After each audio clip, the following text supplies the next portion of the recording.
मीरापुर विधानसभा उपचुनाव को लेकर बीजेपी ने पूरी ताकत झोंक रखी है। हमारे साथ ऊर्जा राज्य मंत्री डॉक्टर सोमेंद्र तोमर हैं। सोमेंद्र जी, देखने कि चुनाव में ज्यादा वक्त तो नहीं बचा है।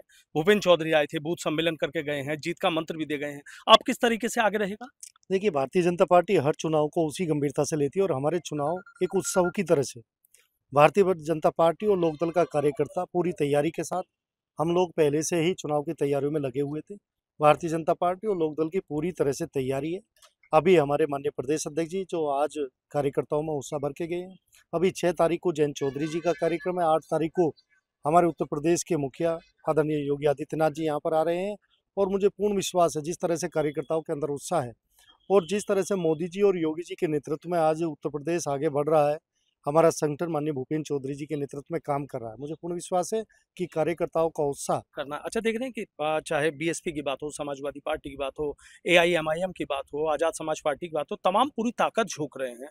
तो ऐसा नहीं लगता कि जो मुकाबला है वो और बेहद दिलचस्प हो गया है? देखिए, राजनीतिक दल सभी अपने अपने चुनाव में प्रयास करते हैं कि उनके यहाँ रेस्पॉन्स अच्छा रहे, ये सभी का प्रयास रहता है।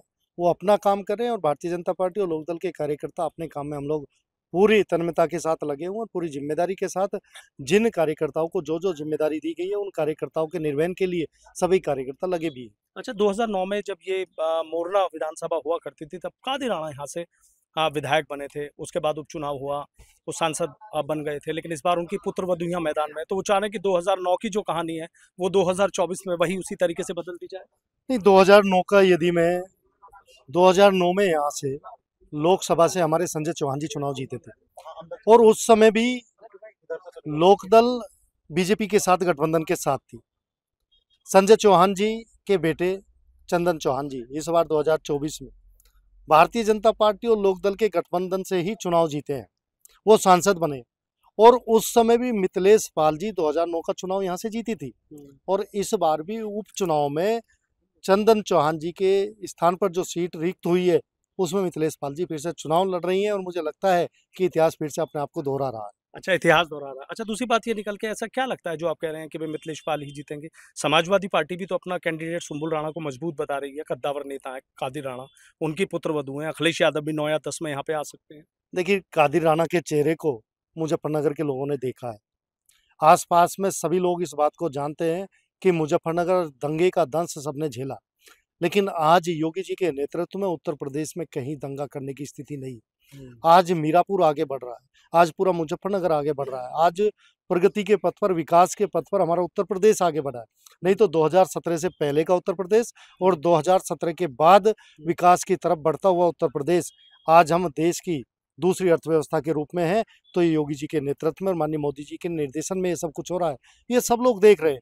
आज आप सड़कों की हालत देखिए, आप बिजली की व्यवस्था देखिए, आज चाहे चिकित्सा हो, शिक्षा हो, ये सारी व्यवस्थाएं भारतीय जनता पार्टी और मोदी जी, योगी जी के नेतृत्व में बदली हैं। आम आदमी इस फर्क को महसूस कर रहा है। कादिर राणा पे जिस तरीके से आप कह रहे हैं कि उनके चेहरे को जानते हैं, देखिए, अच्छी तरह से सब लोग जानते हैं और कादिर राणा पहले भी उन्हें अवसर मिला है और कादिर राणा जी के जिस तरह के कृत्य रहे हैं ये अच्छी तरह से सब लोग जानते हैं। और कुछ लोगों तक सीमित रहना और भारतीय जनता पार्टी, जहाँ अखिलेश यादव जी ये बोलते हैं वो पीडीए की बात करते हैं, लेकिन मैं सही माने में यदि पीडीए कहीं देखना है तो भारतीय जनता पार्टी।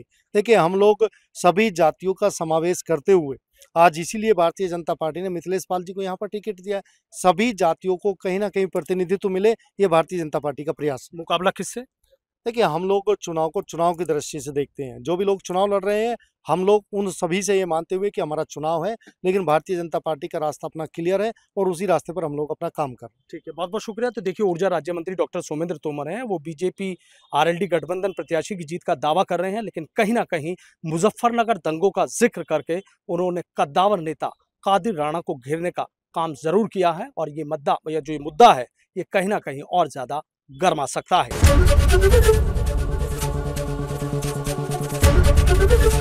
एबीपी गंगा, खबर आपकी, जुबान आपकी।